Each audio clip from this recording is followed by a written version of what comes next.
What's up, everybody? Week number 7 of NLL Weekly here. Appreciate you joining myself, Chris Schmidbauer, Dan Naraki.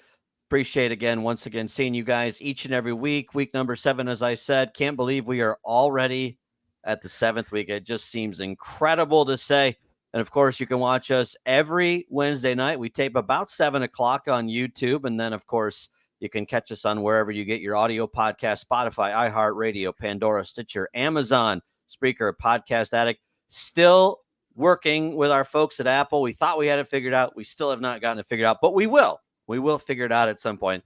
Maybe in time for basketball season. We'll have to wait and see. As I said, Chris Schmidbauer, Dan Naraki, thanks for spending some time with us tonight. We'll have Dirk Conner, the head football coach of the Perrysburg Yellow Jackets, here along in a few moments. And then, of course, we'll have Mason Lowry of BCSN. He's going to come on and talk with us about some things that he's noticed throughout the season. He's seen about every Northern Lakes League team at this point as well. And we'll kind of talk about his thoughts on some surprising outcomes last Friday. You and I were front row for one of those, Whitmer falling to Anthony Wayne 27-3. Not that either one of us were surprised that Anthony Wayne won, more surprised at how dominant they were in that win. You give credit to Anthony Wayne. And then, of course, the guy that we're going to be talking to, his team looking to kind of bury the Panthers this Friday and basically end any chance they have of winning that Buckeye Division title. We went into that game last Friday talking about the need for Whitmer to make Anthony Wayne one-dimensional. And what ended up happening was that Wayne went out and made Whitmer absolutely one-dimensional. I mean, the weather didn't help, but they had like pretty much the perfect game plan. And Whitmer's defense was unable to force the same thing on the Generals. It's interesting because you mentioned the weather, you mentioned the footing. I know that was kind of I don't want to say an excuse because it's not. It doesn't excuse everything that happened by any stretch. But when you look at the overall standpoint of where this team was coming into that game and what exactly we saw from them last Friday, it was kind of a head scratcher because the week before, as I said, we probably saw the most complete game that we've seen that team play in years. That program hasn't played that complete of a game in that long. And so to have it where not only did they not play well, but just look the exact opposite of what they looked like a week ago. And as I was saying, the weather, the footing, whatever you want to blame it on, that's fine. But it doesn't explain everything away. And that's really the big question mark for Whitmer coming into this week. And we'll talk to our guest here in just a few minutes. But I mean, that really has to be something that Ken Winters and his staff are thinking about right now, going, man, what the heck happened last Friday? And not only what the heck happened, but how do we make sure it doesn't happen again? Because Dirk Conner's Perrysburg Yellow Jackets are a very good football team. They're undefeated at this point, and they're not going to just roll over and let Whitmer get back into the race to make it more interesting. So it's going to be, if there's ever a more pivotal week in the season for Whitmer, it's this one. Agreed. And I'm sure there's going to be no surprise that the first and foremost thing that they're going to have to solve is that rush defense that was badly exposed last week. And that is going to be the main point of emphasis throughout practice this week. For sure. Well, let's get to our first guest. Before we do, though, I want to say thank you to our friends over at Car Stereo One. Car Stereo One is your one-stop shop, Toledo's best custom car stereo stop. They specialize in providing high-quality audio systems, speakers, accessories for your vehicle, wide range of products and expert advice. They can help you upgrade your car's sound system, enhance the driving experience. They also do remote starters, window tint, custom interior speakers and subwoofers, vehicle wraps, and wheels. And they also will even work on your bike or your boat. So make sure that you give our friends over at Car Stereo One a visit in person, 3120 Central Avenue. You can also call them 419-474-5553. And then also visit them online at carstereo1.com. So thank you to them. And let's go ahead and bring in our first guest of the night. He is the head football coach of the Perrysburg Yellow Jackets, Dirk Conner. Coach, thanks so much for spending some time with us tonight. Yeah, Chris, thanks for having me on. I like the setup here. This is nice. Thanks. Well, we make it so you don't have to actually show up. Yeah. I know that you guys like to have as much time to yourselves as possible because Lord knows the poll every week is probably – everybody wants to talk to you, especially on a week like this. So we tried to make it a little easier. So hopefully that shows through this year. Yeah, absolutely, man. Thank you. Of course.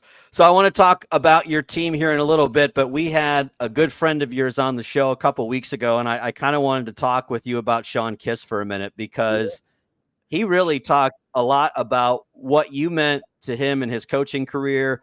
Obviously, you started at Bowling Green as the head football coach down there for several years, and he even said about how you guys had talked about him joining that Perrysburg staff. He elected to stay at Bowling Green. How gratifying for you is it to see not just somebody that was on your staff, but also a guy I'm sure you rooted for because he is such a good friend, get the head coaching job down at Bowling Green? Yeah, it's pretty awesome, man. It's pretty cool. It's, when you come in and check the scores on Friday nights and going through everything, it means a little more looking at that one. And I'm happy for Sean. I'm happy for the kids down there. He's going to do a really good job. And Sean's just a really good person. And he's great with kids and high school age kids. And, they're lucky to have him running the show. And so excited for him. Heck of a battle with Clay last week for those guys. And yeah, I'm glad to see them pointing the arrow up. When you go back to that time, and I know having talked to you in the past how difficult it was for you to make the decision to leave Bowling Green to head up to Perrysburg, but I know it wasn't right away, but is it kind of nice to see, because you obviously worked really hard to turn that program into something that was competitive every year, that was ready to go out and compete week in and week out. Is it nice to see that you've got not only, as I said, somebody who you can trust, but somebody who also was there with you in those times when you guys were turning around to kind of carry some of that legacy on?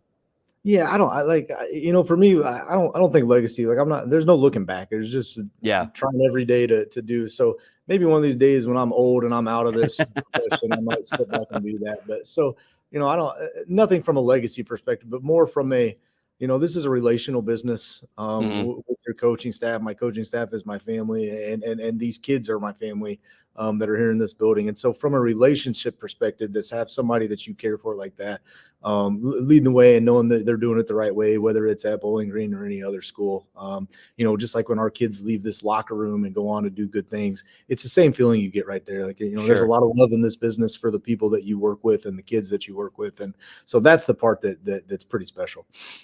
You hit on something that I think a lot of times kind of gets glossed over in the industry or in the profession period, which is that so much of this, when you're like putting a staff together, for example, isn't just about trying to get the best guy. Obviously, you want to get the best coaches, but a lot of times that's from guys that that you trust, that are good friends of yours. Over the years, I think a lot of people just kind of assume that it's easy to build a staff, and it's also easy to build a good staff. And you've been able to do that at two different places. When you talk about relationships, how much do you lean on that when you're building a staff to say, I know what you can do. I know we work well together. I think we can do something special here. How much did you lean into a lot of those relationships when you build a staff? Yeah, absolutely. I mean, it's the most important aspect. You got to have people that are aligned with you, and that, you can have any conversation you want behind closed doors. And they're willing to be honest with you on things. But when you walk out of the office, you're all on the same page together. And I've been incredibly blessed through about, I don't even know anymore, 10 years of doing this, whatever it's been, to have guys that have always done that. And that's the first trait you look for, is just the quality of human being and the content of their character and how they interact with kids. And, anybody can learn football. But you got to have the right guys back in your corner. And, like I said, I've been incredibly fortunate that I've had a lot of guys that I've had the pleasure of working with that, like I said, I consider family. I don't do anything outside of football. I mean, these guys are my friends and who I hang out with. And so, they're more than just the guys that are on your coaching staff that you see for a couple hours every day. And so, really blessed to have that. And along the way, the really, really good assistants that, have helped me get to a position that I certainly haven't got to by myself. And I don't ever lose sight of that. And those guys know that too. Well, you hit on something too, where you better like each other, because you have to spend a lot of time around. It doesn't just stop once the season ends. It's weight room, it's off-season conditioning, it's preseason stuff. I mean, the amount of time that you spend with a staff, I think it's hard not to become like a family, because literally in so many ways, a good chunk of your year is going to be spent with those 9, 10, 11 guys every week. Yeah, absolutely. That's it. But we have a lot of fun too. We have a lot of fun, but that's where you got to have the right people, but you also got to lead the right way. And, we have a great time. And, the day it stops being a good time is probably the day that you're not talking to me on the show anymore. Well, I want to talk about the good time that you guys have had so far to start the year. If I could rewind for a minute, though, to last year, one of the nicest or probably one of the more gratifying moments for you last season was that was a really tough stretch for you guys in that Buckeye division to drop the one to Whitmer and then to drop the one to Anthony Wayne, not be in that title discussion when everything was said and done. And you come back that next week, you got to go on the road to Whitmer again, and you're able to get the win on the road. I think it spoke a lot about your guys' team because your kids seem to have just a hunger, a desire to want to get that game, which isn't always the easiest to generate if kids don't want it. But what did it mean to you and also kind of the character of those kids? I know some of them are still there to not only go out, but to beat a team at their place in the playoffs when everything's on the line like that. Yeah, so the second time around last year with Whitmer was super gratifying. Obviously, when you win, it makes it more gratifying. But sure. At that point, we had gone through a rough stretch. We were super beat up. There were a lot of guys we would have wanted to be on the field, and that's not any type of excuse or anything. It was a rough time. And the way the kids grinded through and kept believing and kept doing those things, and that's one of the wins that you kind of tuck away and remember. And obviously, anytime you can beat Whitmer, that's special. But kind of under the circumstances we had gone through, it made it even better. And I think it always comes back. I know you really loved that senior class, not that you don't have feelings for every senior class, but that was one just because I think that was kind of the group that had really been with you through the entire process to that point, and they kind of came up through the program. And when you have that, to see them be able to have something, because when we talked last year to you with you guys on the show, you had said several times it's about helping these guys make memories because they don't get it after a couple weeks here. And you had said it was really important that those guys were able to leave with their heads held high. And I'm going to guess that they weren't feeling too great, but after a game like that, no, you didn't accomplish everything you wanted to, but you still have something to hang your hat on and say, yeah, but when it counted the most, we were able to get a win on the road against those guys. Yeah, you're absolutely right. And, it was a great group of kids, and it was a group that, from the outside looking in, we only had 12 seniors last year, and that's far too small for a school our size. And we've got to make sure we're still banging down the doors in the hallways and getting the right kids to play football. But, with the requirements we have and the demands we put on kids, not everybody's cut out to do it. But, those guys weren't the freshman class when they were here that was 9-0 and things of that nature. And they put us in a position where we could have won every game last year. And for them to lead the way in doing that, it was a special group of kids. And, we miss them. But, like I said earlier, it's relational business, and I miss every senior class that we're ever move on. But we hope that, it's a serious business, and we're here to win football games, and we work our butt off, and we work them incredibly hard, and we hold them to high standards. But we also have a really good time doing it, and we want them to look back. And Perrysburg was my home, and Perrysburg football was a special experience in my life. You mentioned recruiting the hallways, another part that I love asking guys about, because I think everybody has their own perspective on it and how they do it, how they go about doing it. Something that probably 10 years ago or so maybe wasn't as much of a part of the daily job, but kind of, as you just said, that has become a regular part, not just about trying to find new guys, but with the way people transfer these days, trying to keep the same guys there. And that's not an easy part of the job. It's almost like every year you're kind of re-recruiting your team a little bit. I know college coaches have said that, but it's been that way at the high school level, at least in recent history. Yeah. We really haven't had an issue with that. And, if there's kids here that think this program isn't right for them, we're very confident in what we do and what we provide for kids, and they feel they got to go somewhere else and see it. But we definitely work hard to recruit the hallways and recruit the kids. But it's not, like I mentioned earlier, this is not for everybody. It's right. not. This is hard, and we have a lot of requirements, and this is a serious business. You dedicate your life to this, and it's about winning on Friday nights and pushing kids to that level to make them the best they can be. And that requires a lot of work. And, there's only a certain percentage of kids that are able to put in that type of effort and have that type of toughness. And, every single person that's in our locker room, if they're in this program for 4 years, they go through something hard. They go through hard times. And, it develops them as they come out the other end. It developed me into who I am today. And I'm sure we all have stories like that. But, we want our kids to go through that. But, it's all worth it. It's absolutely all worth it. And we have a lot of fun competing our butts off with the expectation of winning every Friday night. And we're happy to I haven't moved. My lights just went out. So hold on. That's all right. Have to move. There we go. Yeah. Been sitting still for too long. But But we definitely recruiting always a big part of it, and you try to get the right kids, but we're very targeted and selective in who we have, and we want the right kind of kid who's going to fit into our locker room and do our program, and help us push towards making this place better. So one of the kids this year who has risen to the top kind of out of nowhere. It was funny. I was talking with Mason Lowry. He and I are good friends, and he's actually going to be on after you. But he's been telling me about Nico Wolkowski, and he said a guy that you guys did not really expect to necessarily be a guy this year. Maybe down the road, you maybe spotted some, but not only has he been a guy, but he's been able to take the bulk of the carries at running back. Carson Pershing has had a nice season for you guys so far. And to really be able to spare Joe Cini, who I know at the beginning of the year was kind of the primary back, but the fact that you guys have been able to allow him to play more defense and you don't have to use him as much, what has Nico meant? What has Carson meant? And how much has that helped Joe's game this year?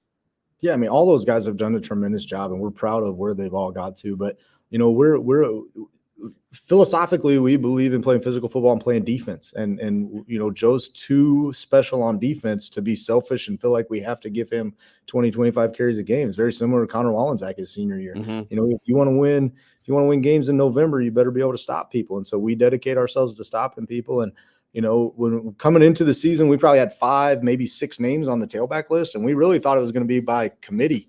And it kind of has been to a degree. But Nico's played so well, and it's a complete credit to him. And, he's earned every single snap of that, because he certainly wouldn't have been, if we were talking in May, he wouldn't have been one of the first names that I would have mentioned who I think is going to take that spot. And so, testament to him and the work he puts in. And, Carson gives us that number 2 guy right behind him that's completely reliable, that we trust to put in against any opponent. And then obviously, we're going to give Joe the ball when we feel like we need to give Joe the ball. But to this point, you take away week 1, and honestly, week 1, he ended up running it more than we had planned that game. It wasn't really what we wanted to do. It's kind of the way it worked out. And so, we only feel like we have to use him when we need him, because we're getting great reps out of the other guys. And that week 1, not to make a big deal about a team that isn't in the league, but I think a lot of people saw that scoreline and thought, okay, either St. Francis is a lot better or Dirk's going to be searching for answers on Monday. And to your credit, that's a St. Francis team that has been really good this year. And obviously you guys got the first taste of that, but I'm sure you probably left the field that Friday thinking, man, this is a team that's a lot better than what they were a year ago, because you see that change from year to year. Probably had to be a little shocking for you guys. No, I mean, it wasn't shocking to us at all. We all exchanged films, and we had seen their 2 scrimmages, and they had soundly beaten 2 good football teams in their scrimmages, and it wasn't an accident or a fluke thing. And so we knew what we were getting into that Friday night. Now, I don't know. Sometimes with 17-year-old kids, they may not understand it as well. Sure. But Josh has obviously done a great job over there, and Josh does it the right way. And it's one of those things where you could always see the talent there, but it was time to really let's get organized and put the right guy in charge here. And they did a good job of doing that. And so, kudos to them, and, congrats to them on what they've been doing so far. And like you said, that week 1 win doesn't look as bad as people thought it did. No. Yeah, for sure. I think a lot of people are looking at that one going, they're probably feeling a little bit like, man, getting out of there with a win period right now with the way that they're playing is kind of a nice feat anyway. But to your offensive line, everybody talks about Reed because of how big he is, not taking anything from his talent. But the thing that stood out to me too is from center to the other side of the line is all seniors at this point. Reed's a big body. Yes, he plays very well, but to have that senior leadership up there to go with that size and athleticism is probably a nice feature to have on that line. Yeah, man, those guys are doing a really good job. And, Reed obviously gets all the press, and deservedly so. There's a reason he's getting phone calls and visits to the places he is. And, he's going to end up at one of those places, and we're excited to have a kid like that. But we've got some senior grinders over there that have played tremendous. Mencho Stanchev at right tackle has had a tremendous year, but never gets talked about because Reed kind of overshadows it a little bit. But, that's the best 2 tackle combination I've ever coached in my career, even as an assistant. And we're really blessed to have those guys, and we lean on them a lot. A lot of our identity comes from the things that those guys do. And then having Aiden McDowell, Oliver Zeman at right guard and center, who are seniors, we knew we shuffled offensive line a ton last year due to both injuries and performance. And, those guys that are on the field right now, 4 out of the 5 of them were on the field the last time we played Whitmer, and we knew coming into the season, we thought we had a pretty good group there, and they've been great this year and just fun to work with. And really, they're kind of what we lean on offense right now, and what they can do up front. Receiver was an interesting spot last year because Gavin really felt like he was the go-to guy in a lot of pressure situations. Not to say other guys didn't step up, but Gavin was just so talented. I came away in both of those games after watching you guys versus Whitmer the first time, but even the second time, just so impressed with his performance both times out. How have you guys gone about it? I saw Dominic is obviously back, but how have you guys tried to replace Gavin's presence on the field this year? Yeah, well, we don't we never try to replace anybody. I mean, we look at what are the pieces we have and how can we make the best team out of those pieces right there. And so, Dominic Woods has become our go-to guy, but he's different than Gavin. Gavin you saw us play. If you're going to give us one-on-one we're just going to throw it to him. Right. And he was that kind of talent where he was good at the fade ball and going up over top of people and winning those. And I hope to have another one like that at some point in life. Yeah. But, Dominic's more of a get open by the route, use your speed and that type of thing. And so we've had to use him in different ways to get him the football. And it's fun as a coach, you got to get the ball to your guys. And then, Ian Hall, who we thought was going to be very similar to Gavin, he broke his collarbone right before halftime in the St. Francis game. And so we've been missing him. And JD Zeeb and Lucas Graham, the 2 guys that have kind of stepped into his place, have really done a great job of stepping in and doing the things that we're asking them to do. And so, offensively, we look different than last year, but last year we looked different than the year before. And so been happy with our guys and them kind of embracing what we need to do to be the best team that we can be. And that's probably the beauty of the way that you do things a little bit, to be able to put those puzzle pieces out on the table every offseason and say it's probably not going to fit together the exact same way that it did a year ago, but we're able to make a complete team out of the pieces we have. That's probably maybe the joy and the excitement as well of building a team every year, to have those different pieces and seeing how they all fit together. Yeah, it's absolutely fun, man. It's great. And we've got so many good kids and trying to figure out how they best fit together. And I know, we talked about us doing that on offense, but we do the same thing on defense. It's not, here's our system and this is what we're going to do. It's who's our best players and how can we figure out how to use them within the structure of how we want to play football. And so it's a fun part of the coaching. And, it's fun to try to develop an identity from year to year and then build off of that identity as you go. It's always, well, we're pretty good at this, so what are the things we're going to go to secondarily that fit off of that? And so that's one of the fun and challenging parts of coaching. Josh Tackett is the quarterback. He was there last year. People probably wrongly assumed, I'll be one of those, that he was TJ's brother. He's actually TJ's cousin. But the thing I liked that I was reading and Mason had shared too was that he really takes pride in being the quarterback at Perrysburg. And it's not often that you get kids that come in that not only want to be the quarterback, but want to be the quarterback at your school. I think he's done a good job of the same thing, kind of tailoring his game to kind of what you guys want to do offensively. Probably asked him to run the ball a little bit more than what you would have last year. Talk about his performance this year. Yeah, Josh is amazing. And I can't, there's not enough positive things I can say on this show about Josh. And Josh is he's a role model for kids coming up behind him. Not just in the sense of, what he does on the field, but for kids that want to know how he got there. He wasn't the self-proclaimed person through 7th and 8th and 9th grade that you see so much of that drives varsity level coaches crazy. He was one of 3 quarterbacks in his grade. He split time all the way growing up, never complained about it, never whined, never talked about transferring like you mentioned earlier. Yeah. He said, you know what, I'm gonna fight through this thing and I'm gonna earn it. And that's exactly what he's done every step of the way. And we need more kids like Josh Tackett in this world, and kudos to his family for being that way and raising him that way. But Josh is awesome in the sense that all he cares is that we win. He doesn't care about the stats because, I'm sure coming into the season, he probably would have liked to see us throw for 200 yards a game and things of that nature. But and he has had those games.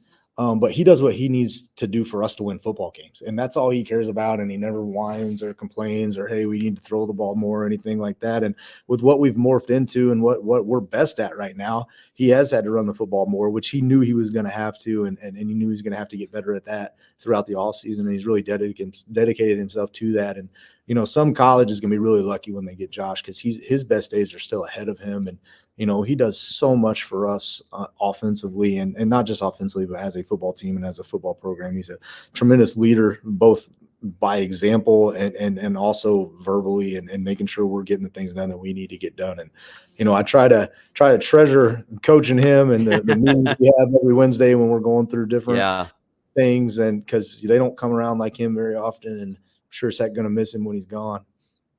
Could you see the confidence grow from year 1 to year 2? Because I mean, that has to be something as well, where for you guys, it's not easy to do that. And it is something that a guy has to kind of take upon himself to feel comfortable, to be confident. But man, I bet for how gratifying it has to be. And I know I've used that word a lot so far, but I mean, it has to be really cool to be able to see a guy go from this timid starter to somebody who's got all this confidence when he steps under center like that. Yeah, it's awesome. He there's no doubt in his mind that he's leading the show. And again, like the best thing is he knows he's out there leading us to victory on Friday nights. He's not out there stat chasing or trying to do anything selfish. He's just doing whatever it takes for us to win. And I'll take a quarterback like that all the time.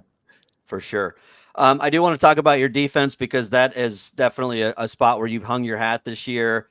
Defensive line, I know, has been just suffocating against teams so far, and having Joe playing linebacker. I know Eric Bush is somebody who stood out. What has this defense done this year that's allowed them to be so successful?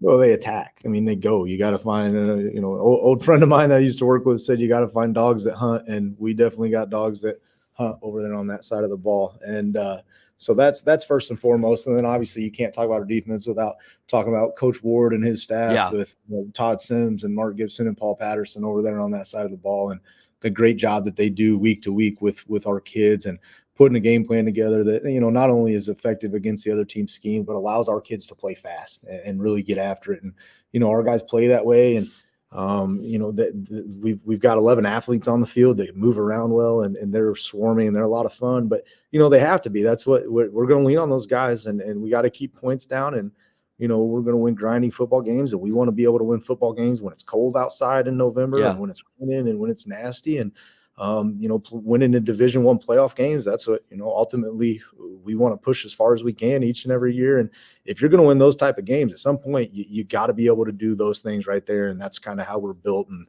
proud of those guys for the job they do and the way they've embraced it. But they've been fantastic this year. On that note, a little anecdote, but early in August, it's like, man, the offense is not clicking the way I want it to right now.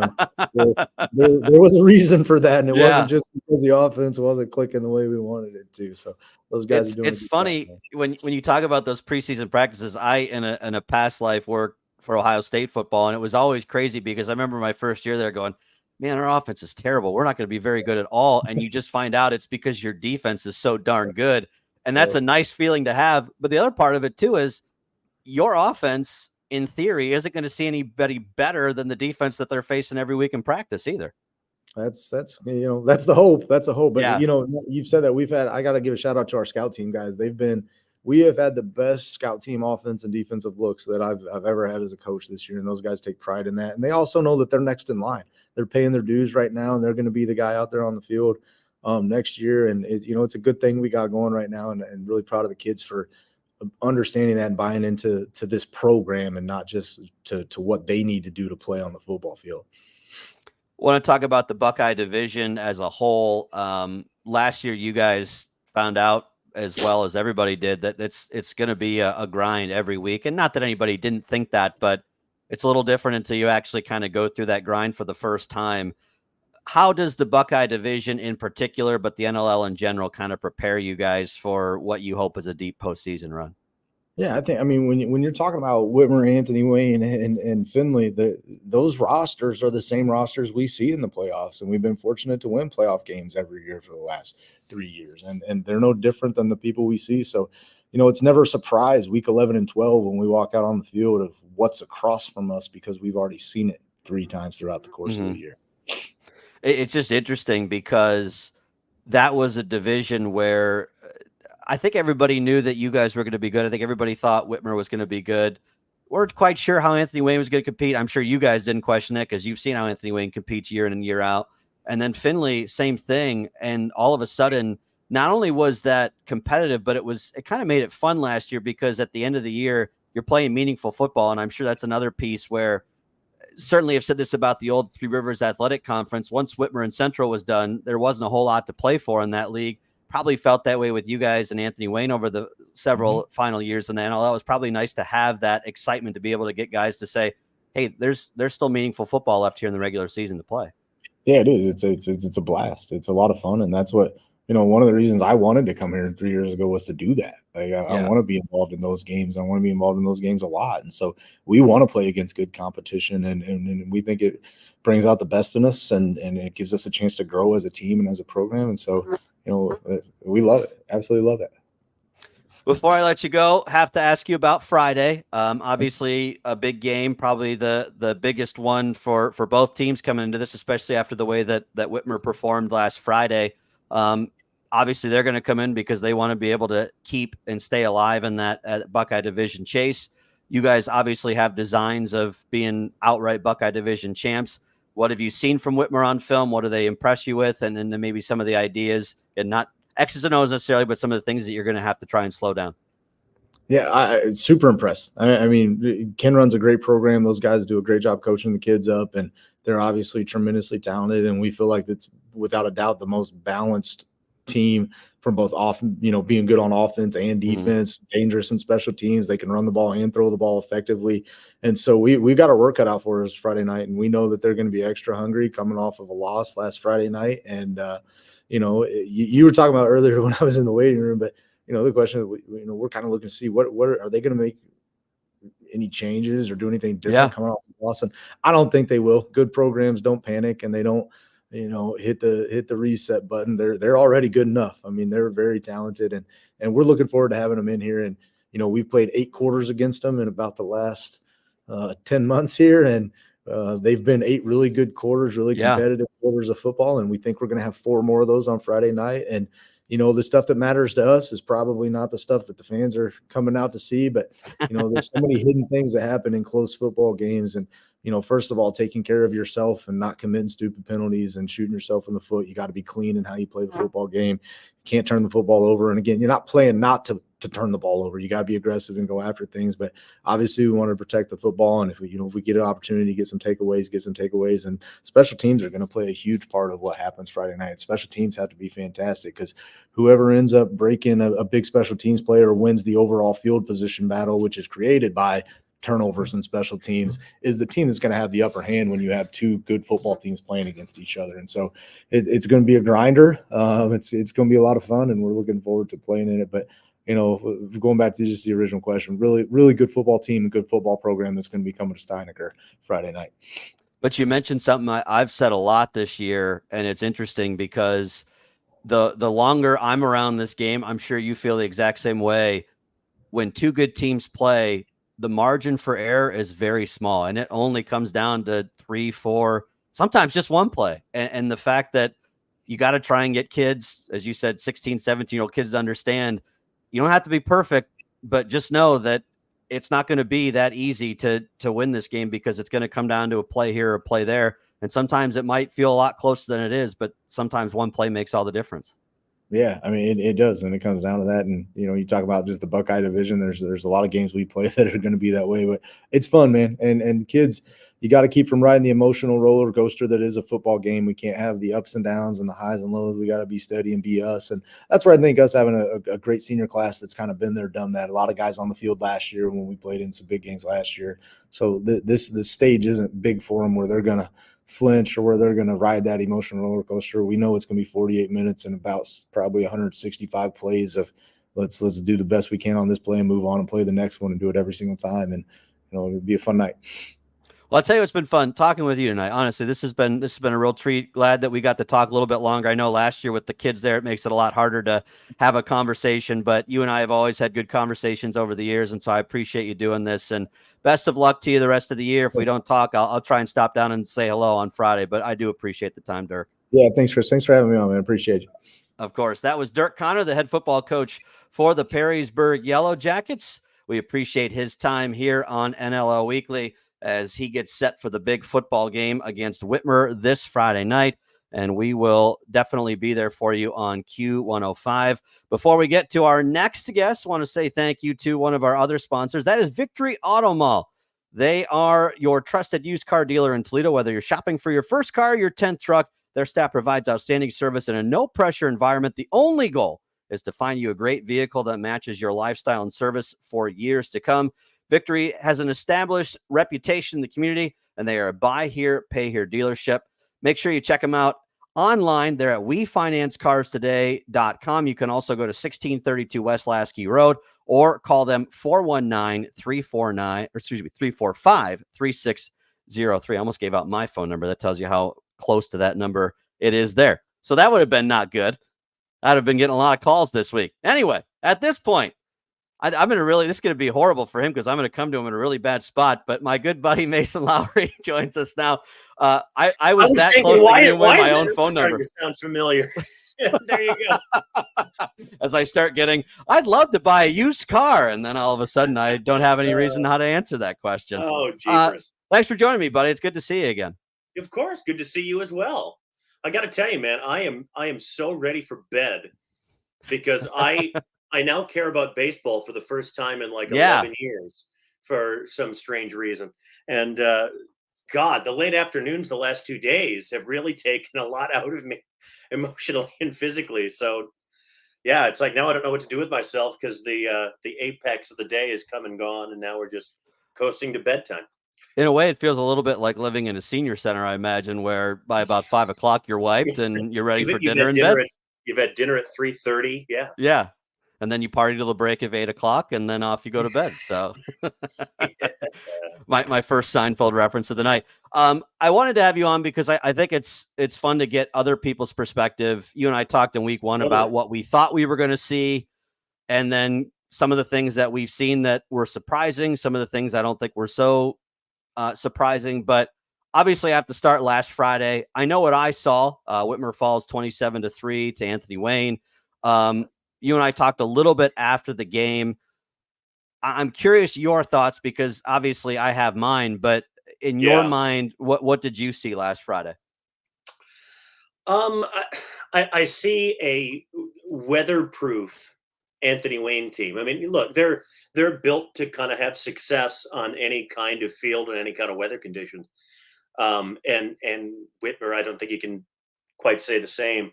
I think it was Jaden Jones had the first carry of the game for Whitmer, and his first step, it looked like he was slipping out a banana peel or something, or trying to go the wrong way on one of those moving walkways at the airport. And it was just kind of like, that's a bad sign. If nobody can get a foot in the ground and cut or do anything, that takes away so much of the offense. And then you're in a position where you know you're not going to get the football that much. I think you would text me. Anthony Wayne had the ball for 35 minutes or something like that. Yeah, they basically held it for 3 quarters. Which is a feature, not a bug, the way that they play. Yeah. And that kind of power football travels. So they can play the same way no matter what the conditions are. They can just be Anthony Wayne. Whitmer was kind of taken out of being a typical Whitmer offense. It's a lot harder to throw the football in those weather conditions. It's harder to cut on that natural grass that you don't really have the opportunity to ever play on or practice on, really. Finding a good patch of grass to practice on is hard. There are so many just vacant lots around the city that if you want to, if you want to take 3 dozen kids over to a vacant lot, that's fine, but you're going to end up with a lot of twisted ankles and things. Yeah. And you don't really want to do that. So whatever happens kind of happens. The weather conditions and the field conditions notwithstanding, I thought, to me, it was alarming how easily Anthony Wayne was able to kind of blow Whitmer off the ball. They really owned that game at the line of scrimmage with guys that aren't nearly as big. They're as strong, but they're not as physically imposing as Brandon Dempsey, let's say, who is a big, beefy guy. Obviously, Carter Lowe and Donnell Nix on the offensive line. Anthony Wayne went out and took it to him. Yeah. I was surprised at how easily they were able to do that. It so rarely looked like Whitmer was going to, generate stops or quick Anthony Wayne possessions, because they were able to just grind until Grant Kinney breaks off an 88-yard touchdown run, let's say. The other thing is that what Whitmer does really well defensively is takeaways, especially because that secondary is so darn good. And they don't throw the football. Yeah, they picked off 10 passes this year, and they've returned 3 of them, I think, for touchdowns, something like that.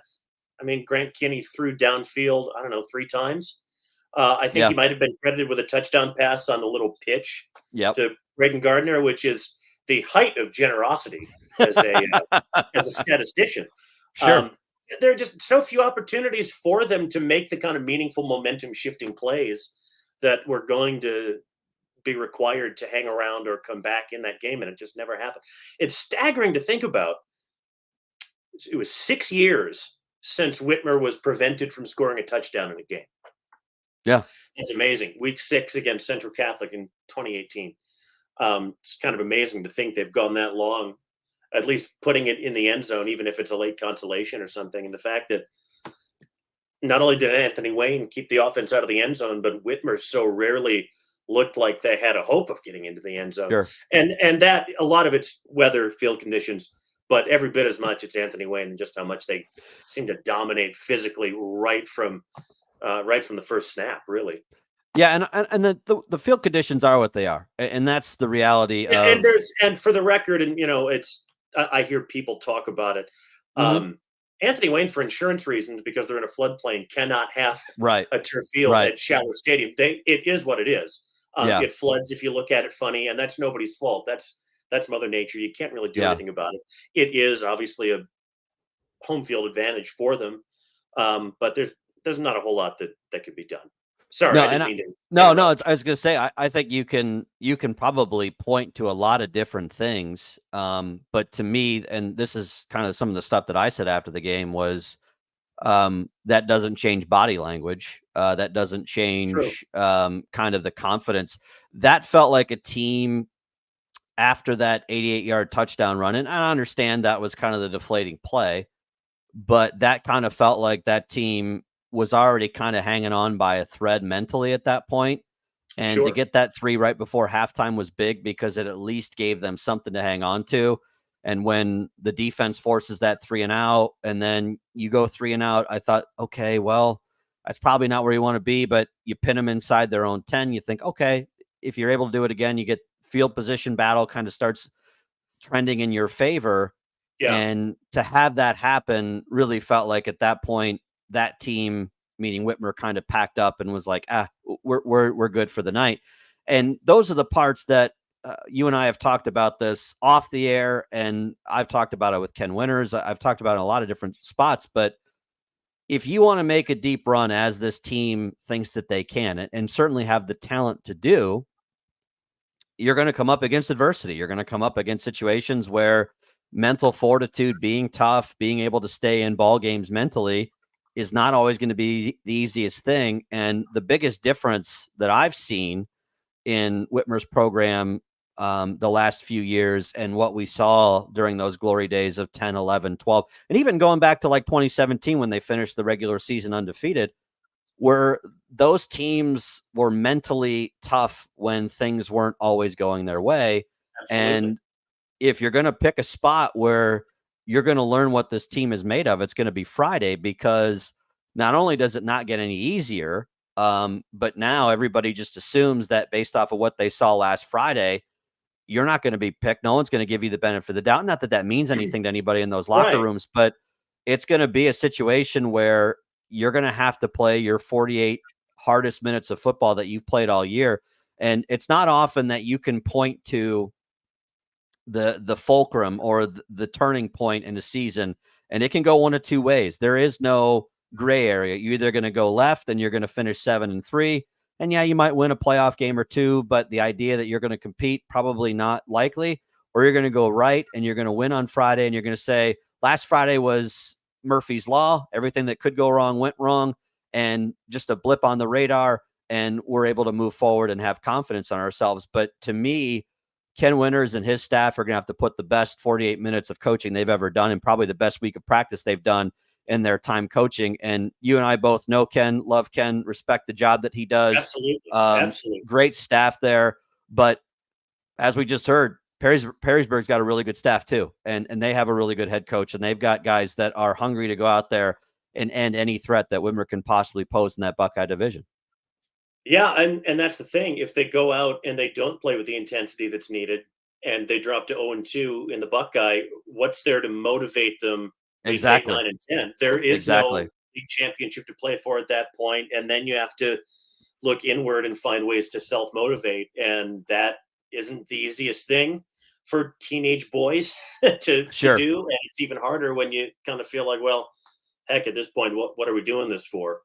And I think they can sleepwalk their way through. Luckily for Whitmer, it's going to be in the mid-70s, and it's not supposed to rain on Friday. Right. And it's on a surface that'll be familiar to them. Yeah. It's a nice, really nice new turf at Perrysburg. It'll be comfortable and familiar. So they won't have that to worry about. Just maybe the best defense in Division 1. Right. In the state of Ohio, certainly the best defense in Region 1. And I would say, too, like when you look at the last 3 games, I don't want to say that they can sleepwalk their way through, but they kind of can. I mean, they go Northview, Findlay, who I think is going to give a challenge. I'm not saying they're going to not be any good, but certainly different team without Ryan Montgomery, and then Springfield, who's struggled as well. So, as you said, you'll probably be able to win those last 3 games, but that's the challenge of winning this game, because you won't have beaten a team. And I don't think that's the case outside of Clay right now. And who would have thought that would have been the comment to make at the beginning of the year? I don't think they've beaten a team with a winning record outside of Clay at this point. And that's something really, that. Sorry, go ahead. Say that's something. No, that's something that I didn't think I'd say at the beginning of the year, but B, I don't know that that's something. No disrespect to Clay, but they're not in the same stratosphere as far as school size, athlete size. We know what a pain Mason Heinchel is, but he only can take you so far. And I, again, not to disrespect that Clay program, but that's not a spot where I want to be to say that's the best team we've beaten at this point this year, because you are expected to compete and do a lot better. Can I just a total sidebar? And you mentioning Mason Heinchel brought this up, and I meant to tell you, and I didn't. When I walked up, I did the Clay Findlay game 3 weeks ago, whenever that was. I'm walking up to the visiting press box, and Clay's got a spirit rock out there. Yeah, that they paint. Well, some Findlay students painted Mason sucks on the spirit rock, and I was. I read that and was like, "Hey, that's not nice." And I thought, "Oh well, I guess I'm not the Mason they're talking about." But you were just hoping no one from the viewing community had made their way out there, right? Yeah, I was deeply offended for a moment. Yeah,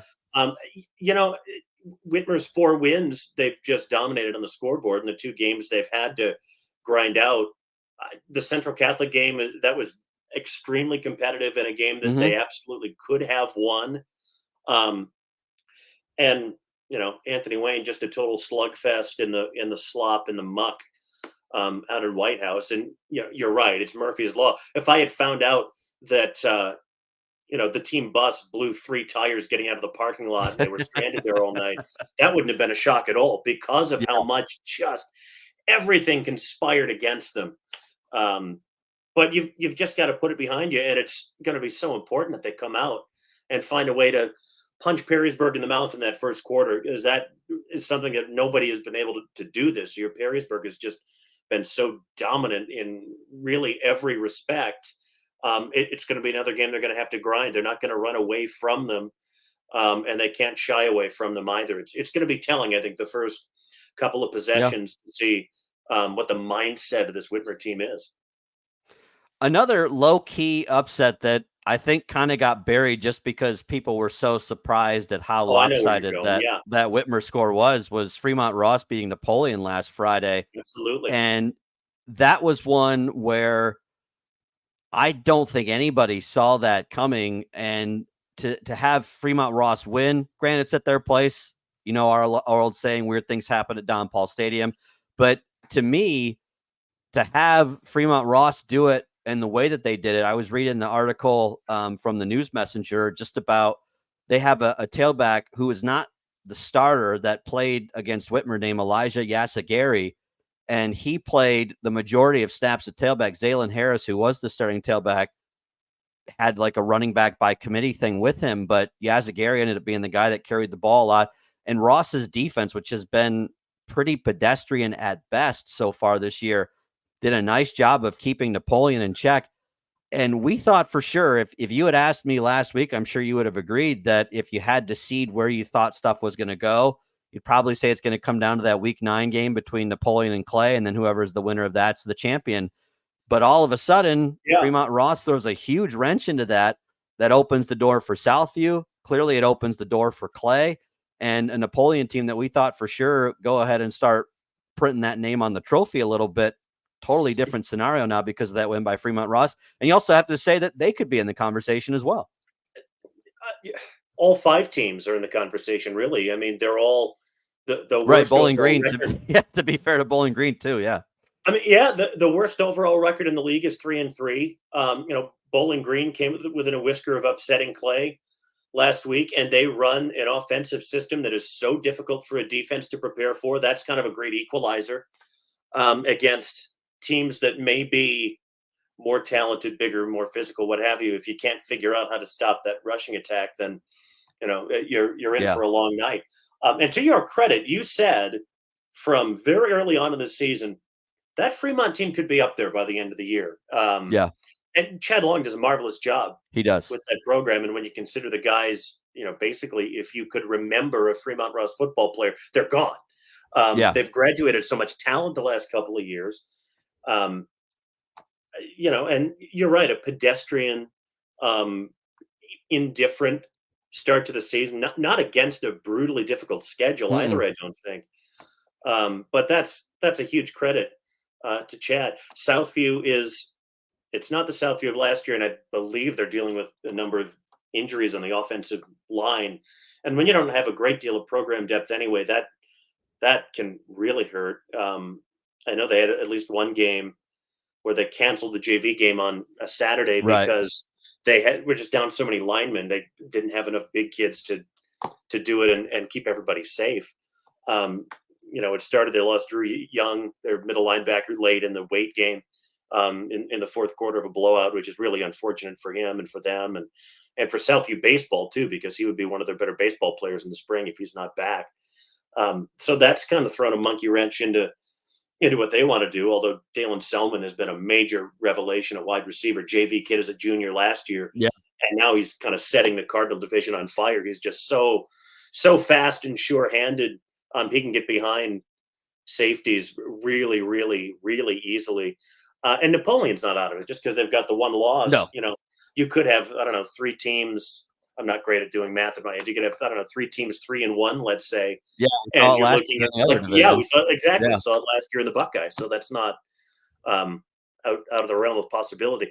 I would think Clay will run the table in the Cardinal the next 3 weeks. They'll win their next 3 games. I think they close with Rogers week 10, which will be a nice kind of soft landing going into the playoffs, and they could end up hosting a first-round game, possibly even a second-round game, which would be remarkable. Who would have thought just a few years ago, hey, Clay is going to maybe host a week 12 playoff game. It could happen.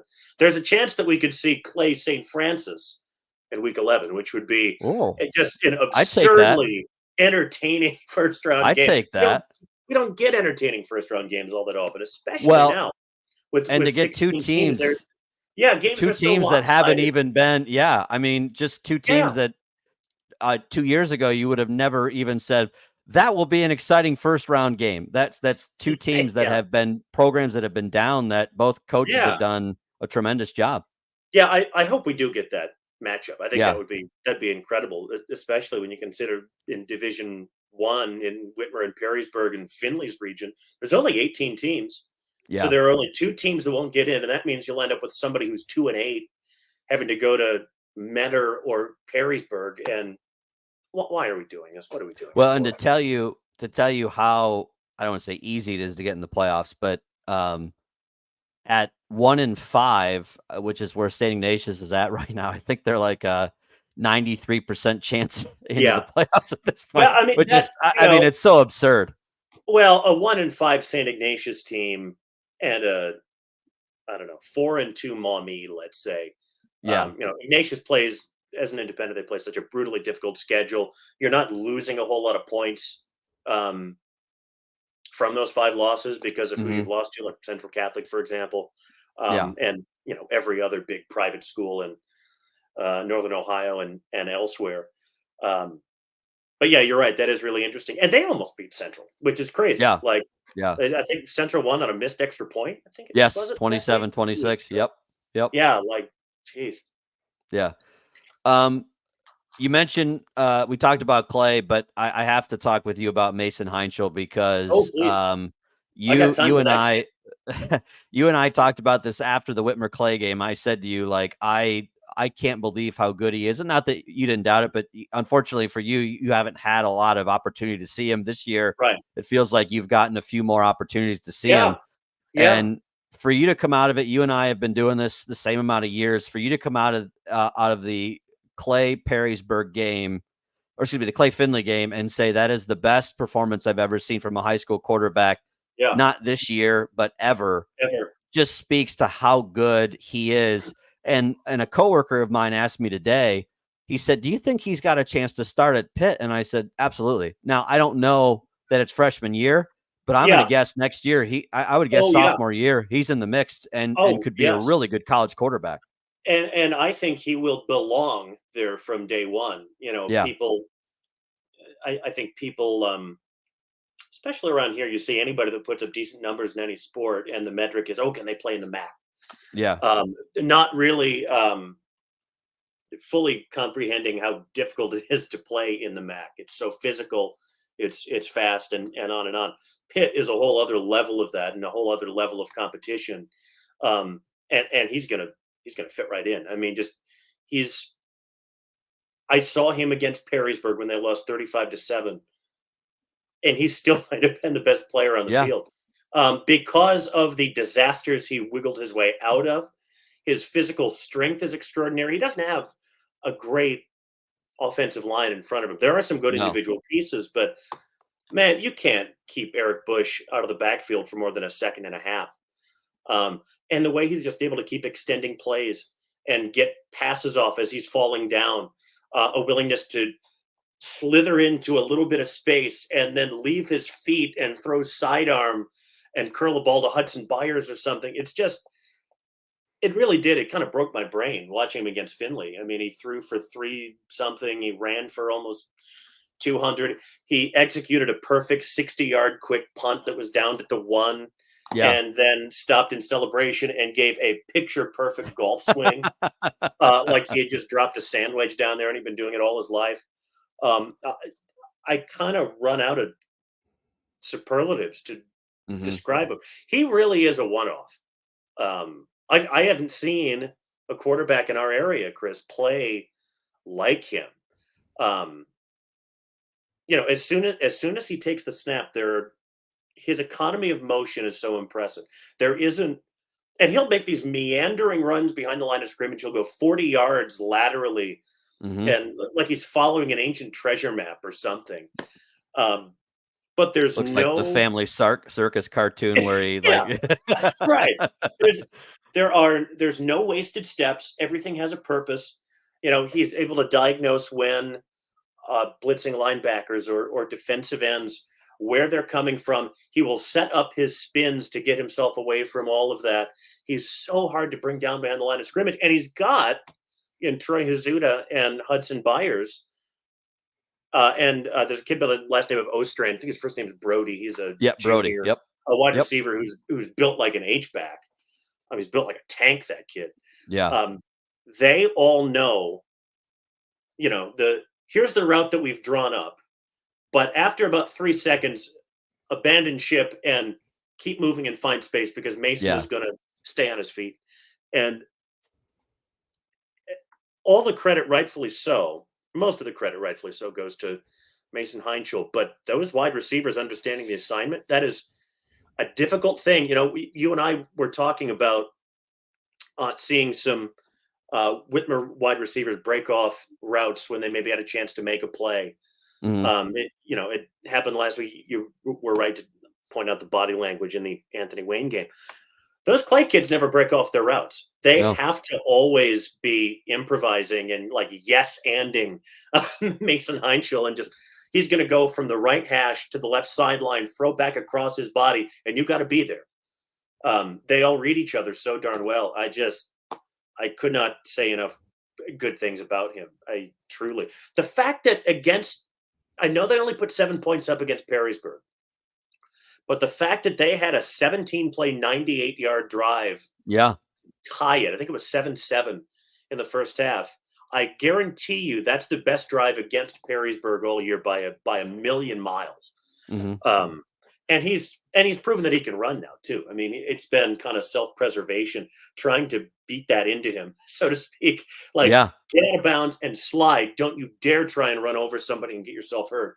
And he's just, I'm not going to be doing that. And he's like lowering his shoulder into dudes and running physically and running away from people. And if I only saw Clay the rest of the season, if I only did Clay games, I'd be a really happy guy, because I'd get to watch one of the great Toledo area quarterbacks. I can't think of a better one.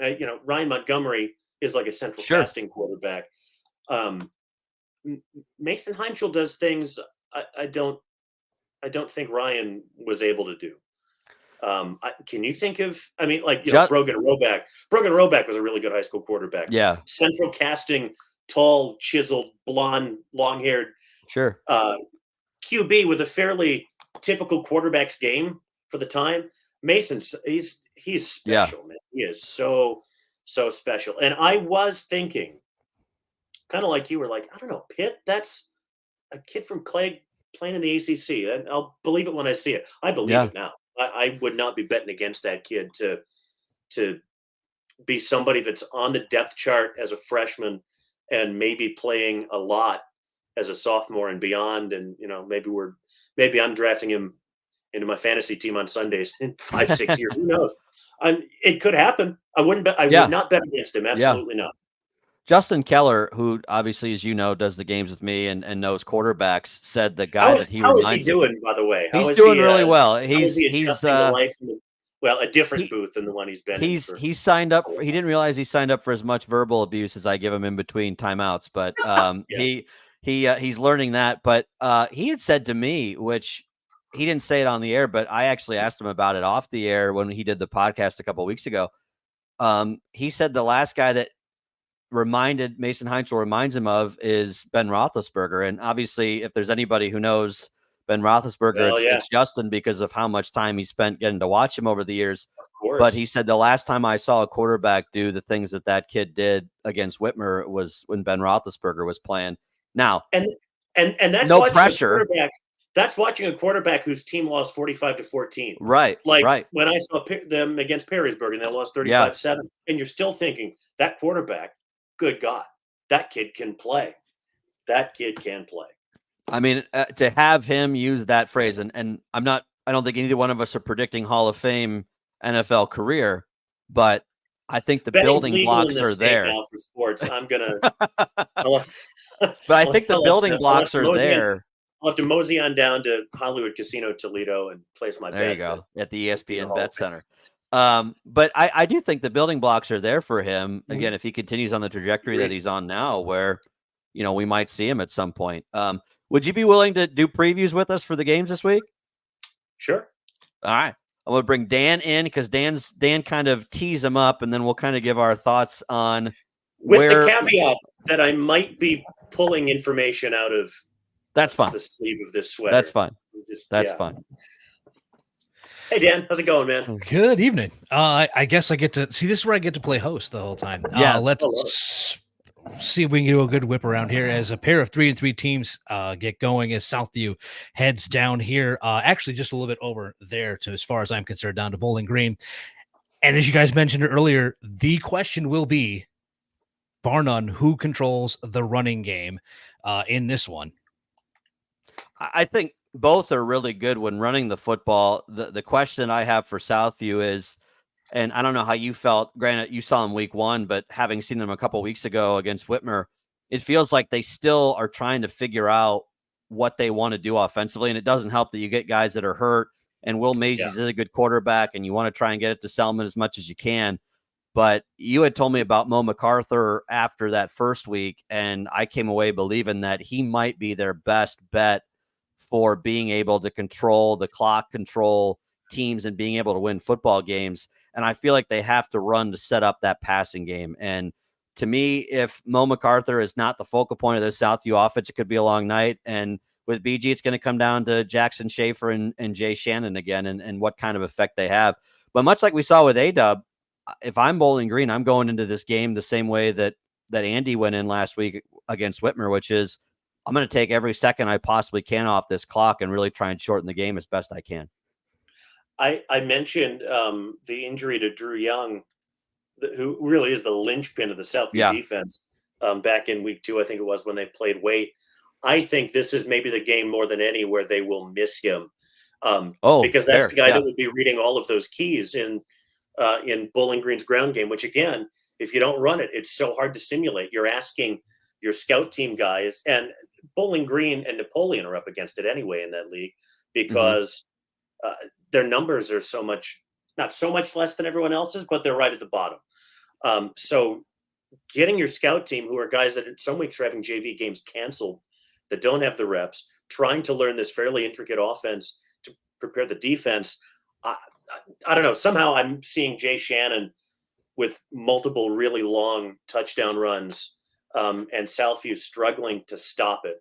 And hey, that would be right in line with what we were talking about with 3 or 4 teams potentially being able to get a share of the league. And that would drop Southview to 0-1. It would get Bowling Green back to 1-1 because Southview played Scott last week. I like Bowling Green, but I won't be shocked if Southview is able to put it up enough points to hang with them for a while and maybe beat them in a shootout, 30-something to 30-something. There are a couple of games. It's funny because every week when you get into the Northern Lakes League at this point, I always say to Dan, and he probably gets tired of me saying it, but if I can't be at the game I'm going to be at, I'd rather be at this game, or this is a game I'd want to watch. And honestly, this week there are 3-4 honestly on the schedule that I would be interested to see how they go. Absolutely. Actually, sign me up for this one as we find out if more wacky things happening down at Don Paul Stadium. It's Friday as it's a Cardinal Division eliminator as Clay heads down to take on Fremont Ross. And I guess it comes down to one question: is can the Little Giants defensively? You cannot hope to stop Mason Heichel. You can only hope to contain him. Is there a way for them to pull that off? Well, I said this. I'm going to sound like a broken record. I think you got to do the same thing like we talked about with Anthony Wayne. Fremont Ross likes to run the football. You try and shorten the game as best you can, and I think the hardest part is going to be what you just talked about when we were talking about Mason, which is his ability to extend plays. So hard to bring down. That's a Ross defense, having watched them against Whitmer, that isn't always where they need to be and isn't able to stay, I guess, disciplined. That's going to be the biggest test for them is, A, can they do what they need to do defensively, bend but don't break. You're not going to completely stop Clay. But for BG to hold them to 24 points last week tells me there's a chance to do that. I'm not taking anything away from how good Bowling Green is, but when you have Clay, who has routinely against some of the teams that are comparable to their size, school-wise and talent-wise, they put up points. I mean, you saw it against Findlay, and that's a team that nobody would have said, oh yeah, Clay can put up over 50 points on Findlay. So to me, there's a chance for Ross to keep that a lower scoring game, but they're going to have to play really sound defensively and disciplined defensively. And then same thing, like I think Bowling Green needs to do, is the best defense is going to be keeping the ball out of Mason Heinchel's hands. I think Fremont Ross is going to have to throw the football more than they might like to against Clay, because Clay, they've got injuries in the secondary. They're down 2 or 3 starters. At least they were as of 2 weeks ago when they played Perrysburg. And I think those were longer term injuries. They lost the Tickemeyer kid, who was the starting running back. He tore his ACL in the Findlay game. And, again, they don't have great numbers. They're better than they've been for a long time at Clay. It's the Mason Heinchel influence, really. But not enough to weather easily. Hey, we're down a starting corner and a starting safety and a backup corner and on down the line. It's kind of like what Whitmer does so well defensively is intercepting passes, and the pass rush has been effective at times. So playing a run dominant team kind of negates that. Fremont Ross might need to open up the offense a little bit. I do think Clay's going to be able to score on them. Napoleon's not the kind of freewheeling offense that Clay is either, and they were able to put up, I think, 3 touchdowns on Fremont Ross. So Little Giants are going to have to score. I don't see this being a low-scoring game per se. I do like Clay in this one, though.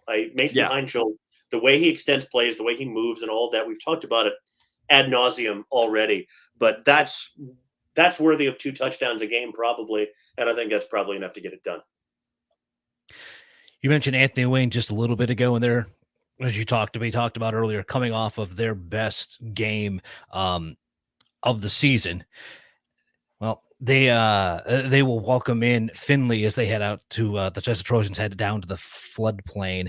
And the question heading into this one is whether or not Findlay has enough to withstand the dominance on both sides of the line that Anthony Wayne has shown up front, because Findlay hasn't really faced any team that's going to run on them like Anthony Wayne. No, I'll let you go first. Yeah, you've seen Findlay. I haven't yet, so go first. Yeah, they're not a real physical team in the trenches. What they can do, and I wouldn't have minded seeing Whitmer do this a little bit more last week. Do you remember, Chris, years ago when St. John's upset Central Catholic in like week 9 or 10? Central Catholic always so physical, and they just send the house so often. Brady Lichtenberg, like maybe a 1-step drop and get rid of it on a quick slant or a little screen and methodically advance up the field like that. That's the thing that Findlay can do. Findlay's strengths, Landon Eckleberry is a problem. He is really good. He is a really, really, really good freshman quarterback. Jacob Ragland doesn't need a whole lot of time to get open. Carter Emke, who's a sophomore, doesn't need a lot of time to get open. And they've got a little running back. I wrote his name down. Sean Hines, a.k.a. Sonny Hines, like 5'5", 140 pounds, but quicker than a hiccup, and is a problem too. So they've got enough speedy skill position guys who are smaller slot type receivers that if they utilize them correctly, they can cause some problems for Anthony Wayne. If you can get rid of it quickly, run that quick, short passing game. Even it felt like Whitmer when they ran screens last week, they were a little slow to develop. That was, I don't know, that was not having seen them and not knowing them on a molecular level like you guys do, because you see them every week. I came away thinking that screen took too long to set up to really be effective in the way it needed to be. Findlay, of course, is going to have the same potential footing issues, because that's another game at Shallard Stadium. And just, again, as a sidebar. And I think I'm not sure how fair it is, the scheduling gods having Anthony Wayne host Findlay and Whitmer and Perrysburg. I think it's the 4th week in a row, too, that they've hosted a home game. Yeah. So you're now, at the very least, it's the 3rd. And at this point in the year, not that grass doesn't grow back at all. Yeah, but one was Napoleon, one was Start, I believe. With the other two. And you're now into that where the beating that this thing is taking and the recovery time is not nearly as bountiful as one would like if you were in a Whitmer uniform or a Findlay uniform at this point. Yeah, it's not to say that Findlay's going to go out and pull some kind of Titanic upset, but I do think the way they scheme, they could be in this game for longer than a lot of people might imagine. I'm still taking Anthony Wayne, but if this ends up being a game of 7 to 14 points instead of just a total beatdown like it frankly was last week for Anthony Wayne, I won't be shocked by that. I think the biggest question on the Anthony Wayne side too is, and I don't think it'll be a problem because they are so seasoned, but do you have any kind of hangover after last week? It's easy to look at no Ryan Montgomery, shouldn't be too much of an issue. And as you just highlighted, there is talent there still. Just because it doesn't have the Georgia committed quarterback, is that a big piece lost? Absolutely. But it doesn't mean that Findlay is completely toothless when they come in to Shallard Stadium this week. I wonder how that team has handled the success this week. Andy does a really good job of keeping those guys motivated, but as Dirk said when we talked to him not long ago, those are 15, 16, 17-year-old kids. Not always the easiest thing to get those guys to understand that just because you were really good last week doesn't mean you're going to be really good again this week. And, the phrase that always resonates in my mind is you're never as good as your best clip and you're never as bad as your worst. So that team has to be ready to play because, as you said, if you give that Findlay team a little bit of life, and we saw that against Clay, we've seen that against some other teams, they beat Southview. If you give them a little bit of hope, they can take it a long way. And they, again, I don't foresee an upset either, but I could see where they make life very difficult if Anthony Wayne's not ready to go from kickoff. I think one of Andy Brungard and his staff, one of their great strengths, and we tend to think of football coaches in terms of the X's and O's and the scheme and all that. They do a marvelous job of keeping those teams focused on where they need to get better. Mm-hmm. I guarantee you, when they beat Start 77-6 last year, there was probably still a fair amount of yelling and film study on Saturday morning, and they do an exceptional job of keeping their mind on their business. I don't think they're going to be impacted at all by the fact, yeah, Greg, we held Whitmer to 3 points last week. So what? It's go time. Let's shove this freshman QB in a locker or something. And by the way, so I did the game against the Findlay Clay game was Landon Eckleberry's second varsity start. I did Ryan Montgomery's second varsity start his freshman year. And I don't think, as I remember Ryan at the time, I think the difference between freshman Ryan and freshman Landon is it's not very big. There's not much of a difference between them. I'm not saying Landon Barry is going to go to the SEC by the end of his days at Findlay, but he's legit. He is a really, really talented and really well put together dude. And I also think we found the linchpin to both of their successes was that thing there. So if the fact that you called their game as freshmen, I imagine that's the only explanation in my book. I mean, look, 1% of Ryan Montgomery's first NFL contract is enough for me to retire. So, I'm just saying.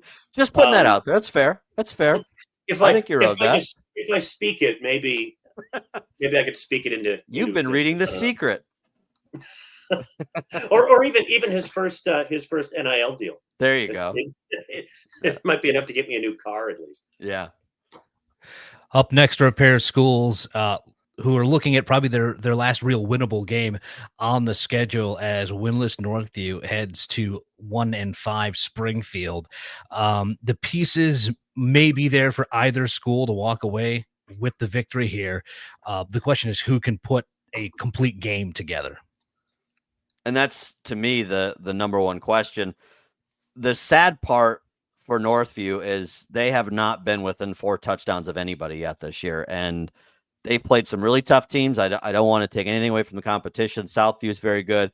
Even their quote-unquote out-of-conference games, they played Lima Senior, who's maybe one of the best Lima Senior teams we've seen in like 10 years. So, I mean, it's not like they've just lined up against Little Sisters of the Poor and that's been who they've been playing in the non-conference. But the problem for Northview is, and I think the question I have about knowing Springfield feels like they've got a little bit more speed at the skill positions at this point, and neither team is going to be super organized or probably play the cleanest game, but it just feels like from pure athleticism, Springfield is probably going to be a tick better. I think Northview could win, but it's going to be really tough because they've got to figure out how to stop, Gabe Giffords and guys like that. Otherwise, it's going to be a tough night for them. Yeah, I've seen both teams this year. I saw Springfield. They lost by 3 touchdowns to start, but they did some good things. They've got some good young players. Long term with them, to be perfectly honest, if they don't start putting more competitive seasons together, they're going to keep losing kids. And I don't mean the kids aren't going to come out for football, but Eli Beal is now one of the better backs in the Catholic High School League at St. Francis. He came from Springfield. Gabe Gregory is a really talented, really well put together, mature, really thick running back. He's genuinely really good. I think he leads the Buckeye division in rushing. He does. Yes. That's 1-5. They've had to kind of chop and change at quarterback. They broke in Jaden Taylor at the start of the year. I don't think he's played the last couple of games, although that may be just me talking out of my anyway. They're using a kid named Logan Goodrick, who's also a wide receiver. He's been playing quarterback. Jaden Taylor had been a wide receiver until this year. They moved him to QB because of his athleticism. They do some really good things. They're young on the lines, and they're not especially big on the lines either. And it's almost cruel to make Springfield and Northview play in the Buckeye division, because I think they could certainly be a lot more competitive in the Cardinal. I don't know if they'd win a lot of games in those divisions. I feel like Springfield could. Northview against Southview week 1. Well, we're going to find out because out-athleted to my eye at basically every position, and they're running in kind of a unique offensive scheme. It's got elements of the flex bone, and Greg Silm is a QB guy, their quarterback. He's got, I think, a refreshingly honest view of where Northview is right now, which is, look, we don't have the guys to hold off Brandon Dempsey and Hudson Byers and all these, Eric Bush, certainly at Perrysburg. So they're running like this kind of funky offensive system to try and give their offensive line a chance to give the QB 2 seconds to maybe throw the football. And this year was always going to be kind of rough for them. I don't know if they expected it to be as rough as it has been in terms of final scores and being competitive. I think this is a game that Springfield ought to win by a reasonable margin. Just having seen them, they will definitely have the athleticism advantage for sure. And Gabe Gregory is a guy that can run for 200 yards. Well, you mentioned 6-7 games out of the year, he's a threat to do that. You mentioned the Cardinal next year, I believe, is the year that Clay and Springfield will swap divisions. I think it's next year. I think the first 2 years Springfield was in the Buckeye. Then I think Clay will jump to the Buckeye division just in time for Mason Heinzel to graduate. No kidding. Well, I see it's one of those where I really wish that they could, that the league could expand again. You and I have had this conversation, Chris. Yeah. Get Bedford down here. Bedford's not that close geographically to a lot of the other schools in the SEC Red Division. Going to Napoleon or Findlay is no more taxing, appreciably so, than going to Adrian. Monroe's nearby, but like you got to go up US 23 to get to Saline and the Ann Arbor schools. And culturally, it'd be a great fit for, there's been a rivalry with Whitmer for a long time and still is in a lot of sports. And that to me would be a natural thing. And we're seeing with the Toledo Catholic schools, they can make it work playing in an out-of-state league. Sure. Like it works fine. It's not that big a deal. So I'd like to see that. And I don't know where else you could go if you'd end up maybe inviting Lima Senior back in. I know that's a long drive for basically everyone, but it's miserable for Lima to come to Toledo anyway and play in the City League geographically. And it's no different than Napoleon going to Fremont Ross last week. I mean, that's the same time. I don't know. Can you draw Sandusky over or something? Now that would be a long haul again, but from a size of school standpoint, that they would be a great fit in the Cardinal division. So I don't know if there's an elegant answer to it, but man, that Buckeye division that currently has 4 blue chip programs in Springfield and Northview, it's just, I'm sorry, it's not terribly fair on the kids. And I know it's just the way it is. Yeah. And that's fine. And not everything's about football. Not everything's about winning, but I do feel bad for them that it's so difficult for them to just be competitive each week. It is what it is. And they knew what it would be like going in. It's not like anybody. Well, we put a lot of our focus on football. I mean, and to your point, it's not all about football, but unfortunately around here and in Ohio, period, that's kind of where it boils down to. It's football first, basketball second, and then every other sport. And I hate to minimize that, but unfortunately that's kind of the hand that's been dealt here. I would just say, if the commissioner is listening, give some thought to Bedford, huh? Come on. do it for me. I will pass along your notes. Please. Something else that expansion would do was prevent something like Napoleon being the odd team out of the league schedule this week. That's as true. They now have to come up and head over to Arlington Street to take on the Bauja Blue Races. It's my closest Berman. It felt a little feels Bayerish. Oh, well, I am familiar. I know. One of them, though, with Napoleon, it seems like they'll be okay and can avoid the hangover after coming off of that loss to Ross. But this seems like a good spot for them to kind of rebound, refocus, and try and head into a Cardinal race that's going to remain close the rest of the year. Yeah, this to me is the perfect week to have that game. As much as you pointed out, you have that odd man out, but this would be that week that if Tyler Swery could have drawn it up saying, hey, you're going to lose in week number 6 to Fremont Ross, who would you want to play week 7? I guarantee you he'd be okay with putting this game there at the beginning of the year. This is that get back to normal kind of game, get guys' confidence a little bit, because the next 3 weeks are going to be tough. And you finish with Clay, you finish with Southview, and those are not going to be easy games. You're still in this thing, much like Ken Winters is probably saying to his kids. I'm sure Tyler Swery is saying the same thing. We're still in this. We're going to need some help, but we're still in it. But it starts this week of let's get back to where we were.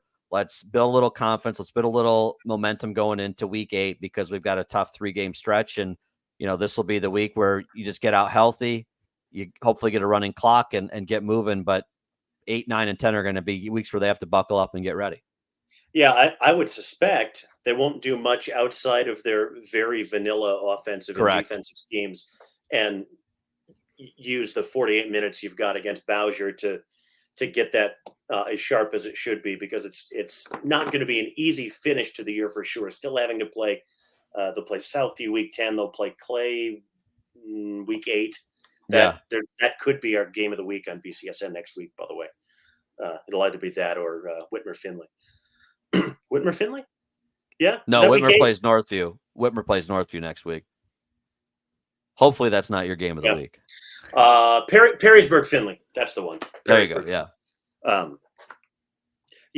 That should be a routine win for Napoleon, I would think. And if it's not, then that in Tyler Swery's office, that's going to get alarm bells. The fire alarm is going to go off if it's anything but a routine win, I'm sure. Yeah. And finally, since you mentioned the Whitmer Panthers, we will, in a game that you will hear on Q105.5 starting at 6:30 Friday evening, a 7 o'clock kickoff from Steinecker Stadium as Whitmer heads to undefeated Perrysburg. We've been asking a lot of questions throughout the evening about both teams, and really the first one to answer is what Whitmer team shows up and what Whitmer defense shows up. Yeah, and I like I said earlier, this to me is that game where this will be kind of where this season goes. This is going to have a long way of deciding, are you a real threat in Region 1, or are you a team that's 1, maybe 2, and then you're out of the playoffs because you can't hang with good teams? Perrysburg is by far the best team that Whitmer has played, and that's nothing against Anthony Wayne. I think they're a tick below Perrysburg based off of what I've seen so far. I think Anthony Wayne's better offensively, but you've highlighted how good Perrysburg's defense is, and that's going to be a real true test for Carter Lowe, Donnell Nix, Cooper Brigman, all those guys up front. It's going to be a real test for them to be able to hold their blocks. I actually thought Whitmer pass pro'd really well last week. It was the run game that they never really got going. It doesn't help when you only run the ball 3 times in the second half, which was kind of staggering to hear that after the game. Was like, wow, you don't realize it in the moment, but Whitmer has to establish the running game. Been that unbalanced. You're right. Whitmer has to establish the running game. If they want to win this game, they have to be able to run and then use that to kind of set up the play action, set up the screen passes, all those things you talked about, because without it, everything kind of starts at that running game and builds off of it. Defensively, I would say that Perrysburg maybe isn't as dynamic as what we saw athleticism-wise from Anthony Wayne, but up front, they are bigger and they have a lot more experience, I would say, on the right side. We were talking with Dirk about the fact that center, right guard, right tackle are all seniors who all played last year. This to me is a game that I guarantee you Dirk Conner has gone over with a fine-tooth comb the week before, and he's going to try and replicate as much of what he saw last week within reason to do the same thing this Friday. I do think that footing will be a difference maker, but is it 24-point difference maker? I don't think so. And that's the big question. So I wonder, and I am really interested. It's probably the most intrigued I've been going into a game, because Justin Keller pointed this out last week. Of all the years when Whitmer would gear up for that Central game, usually the week after was Clay. It was playing Fremont Ross, or it's playing a team that St. Francis that's not very good. You didn't have where you get beat like that and then you have to turn around and win against a team that is just as good, if not better, in some instances. I talked with Andy last week about what they had to do a year ago when they got beat up in that game against Whitmer. And I remember talking to you that night. You and I were both absolutely flabbergasted that that Anthony Wayne went to Findlay and won that football game the week after kind of being embarrassed at Whitmer Memorial Stadium. The question is, does Ken Winter's team have that fight in them? Do they have that dog to be able to go out there and do it? I don't think it comes down to talent. I think on paper it's probably pretty close. You might give Whitmer edge at certain positions. You probably give Perrysburg edge at certain positions. The question to me more than anything is, and it's not to disrespect Perrysburg, because I think they're going to be locked in and ready to go. I don't question what Perrysburg's going to do mentally, but I do question where this Whitmer team's going to be at after last week. And I think this is, as I said, the most critical week of Ken Winter's coaching career, because this will literally determine whether this team that has been lauded talent-wise on paper is going to fulfill a lot of that destiny that people kind of set out for them. Yeah, I couldn't have said that any better. I tell you who this Perrysburg team reminds me of is Jim Harbaugh's Michigan Wolverines, in the sense that here's a team in 2024 that is going to go out, and one of their base offensive packages is the I with an H-back, a big tight end, lead blocker for Wilkowski or Sini or Pershing or whomever might be back there, as you talked about with Dirk earlier. It is so aggressively old school. And it's because they know they can out physical basically anybody. Yeah. To me, the two most important players on this Whitmer team, setting the offense to one side, it's Brandon Dempsey and it's Demekus Beach behind him. Perrysburg doesn't run a ton to the outside. They want to run between the tackles. Dempsey, he was a guy where the defense struggled last week. I didn't think he did. To me, he stood out. I thought he had a very good game. And Demekus Beach is a guy that can fill those gaps behind and around and with Brandon Dempsey. Those two are going to need to be at their best to slow Perrysburg down, which nobody's really been able to do aside from maybe St. Francis, which, again, who would have thought? Looks a lot different now. It most certainly does. It most certainly does. I like this Perrysburg team an awful lot because it's, like I said, it's nothing fancy. They're not slinging the ball around and, they're not like the Lions on Monday night. Amon-Ra St. Brown throwing a touchdown pass to Jared Goff. They're not going to do anything like that. They're going to ram it down your throats. They're going to have an H-back blocking for a fullback, blocking for a tailback, and the occasional slant or post to Dominic Woods. They miss Ian Hall a lot, by the way. He was hurt in week 2. Not having him has kind of hindered the passing game because there wasn't another veteran guy that could be another playmaker out there. I really, really admire what Perrysburg runs offensively. Eric Bush is the most disruptive defensive player I've seen this year. He's really something. He's probably too short to get the kind of looks at the level that I think his play warrants, because he's kind of Brandon Dempsey's size. I think he's like 5'11", 260, 270. He plays so big and he's such a bouncy, bubbly character. He was homecoming king, by the way. He's just a guy that everybody loves and everybody loves being around. And he just torches offensive linemen and quarterbacks. And he's really good. Whitmer's got to be ready for him. And you mentioned that Whitmer offensive line. They have to know where he is always. Sure. If they don't, Brady Ford's not going to have time to throw, and he can eat those really talented Whitmer running backs for supper. He is a wrecking crew in of himself. And even if he doesn't take you out, Joe Sini's going to hit you real hard. Right. The Perrysburg kids all say, I'm so glad he plays for us because we got to get hit by him during the week. And I wouldn't want to get hit by him on a Friday when we're going full speed at full intensity. Perrysburg will bring that physicality, and Whitmer has to. It's not even about exceeding the physicality for me, guys. It's about they have to surpass that. They have to puff their chests out and come out on those first couple of possessions and take complete command of the football game. They have to. Their football lives depend on it. If they want to go out with another Buckeye Division championship or a share of one anyway, that's what they have to do. Anything less than their absolute best, I don't think is going to cut it. And that's not it's not a slight to Whitmer at all. No, but it's the truth. I've seen Perrysburg twice now this year. I'm very much pro Perrysburg. I love what they do. I love the way they do it. I love they're all pulling on the same rope. Sometimes you see football teams and you got to remind them it's teeter-totter, not tug of war. Like you have to work together, not against one another to get to where you want to go. And Perrysburg, along with Anthony Wayne, do an exceptional job of doing that. Well, and if you look back to last year's week 1 win, or week 7 win last year at Whitmer, same thing with the Anthony Wayne game. Whitmer out-physicaled both teams. Whitmer they ran it down both teams' throat. They played ball control exactly the way that you described Perrysburg likes to play offensively. Those were the things that they did to be successful. Now, again, throw out last week. If all things are equal, can you do that again? Can you be the more physical team? I don't know. I'll be honest. I haven't seen it this year where I would say against a team that's of equal skill, Central's the closest we got, where you would say they hung with somebody and out-physicaled somebody of their skill level.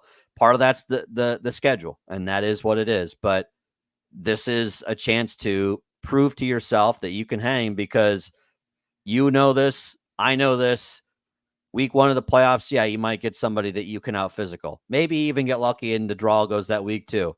When you start getting later in, you're going to play a lot of teams that look like Perrysburg, a lot of teams that look like Anthony Wayne, a lot of teams that look like Findlay, a lot of teams that look like Central. Everybody's good when you get to a certain point. And if you want to get to a possible state Final Four, which has been said to me is a goal, it is every year, you have to go out. It's put up or shut up time, I think. Agreed. So, well, we do appreciate it. Honestly, I know that you'll do this any day of the week, and I appreciate that. But I know it's also given up time, and I know that you don't have a ton of free evenings like that. So I do appreciate it. And I will see you on Friday, if nothing else. So I appreciate it. We will see each other. We will see each other, presumably from across the field. We'll have to wave out the window. Well, hopefully I get some kind of commitment that we're actually going to have a spot. But either than that would be that is a crucial part of the job is being given the. I'd prefer not to be on the track again, but who knows? We've been in places like that before. That was one of our best broadcasts. It actually was. That first year. The Legal Eagle was there too, so it doesn't get much better than that. So, honestly, don't forget Daniel Angel for. That's right. Best polos the city can make. With that said, I do appreciate it, honestly, and I always appreciate you, buddy, and you know how much I care for you. So thanks for doing this tonight. Absolutely, my friend. You got it. Good to see you guys. See ya. Yep. That was Mason Lowry of BCSN. We appreciate his time for joining us tonight. If you could put the reminder up so I don't have to butcher where we're at again, because I never remember. First and foremost, as Dan has put it up, Whitmer, Perrysburg, 6:30, Car Stereo 1 Panther Tailgate. We'll kick off on Q105. Make sure you tune in. Myself, Justin Keller, will have all the information that you need to get going. Kickoff 7 o'clock Friday at Steinerker Stadium. Myself, Jut, and Dan will be there. So we are looking forward to seeing you. And then, of course, if you didn't get a chance to watch this whole thing, we'll be archived on YouTube. So you can go to our YouTube page, NLL Weekly, and you can do that. And we are available on Apple Podcasts. Oh, my goodness. It's official. This is a banner day. Finally, Tim Apple has let us through the door. We appreciate it. So NLL Weekly Podcast, you can listen to us on Apple Podcasts, Spotify, iHeart, Pandora, wherever you get your podcasts. You can listen to us each and every week. Honestly, I always appreciate talking with the guys that we have. And I said this to you last week, and I feel like a little bit of a butt kisser, but we have not had a bad coach interview yet. No, everybody's been great. Who you've been able to coax onto the show? They've been great, and they have had so much insight to share. Yeah, when they're on as well. And it speaks to, I think, the league. It speaks to how great this league is. And the funny thing I will say before I go, there was a story that got posted by the Whitmer, the Washington local page last week, and actually they were playing in I think it was the district golf championship. And Whitmer's bus or van or whatever broke down on the way to the golf course. And Perrysburg's golf coach got in the car and went and picked up the Whitmer kids so they could get to the whatever they were playing at. I think it was down in Bowling Green, so that they could make their tee times in that. Wow. So again, that just tells you how great this league is from top to bottom. And Richard Brown and his staff and all the ADs should be really proud of what they built. Again, some great people that we've gotten to talk to. So do appreciate the time. Thanks to Mason. Thanks to Dirk Conner, the head coach for the Perrysburg Yellow Jackets. And thanks to you for listening. We will see you in week number 8. Everybody have a great week. Bye-bye.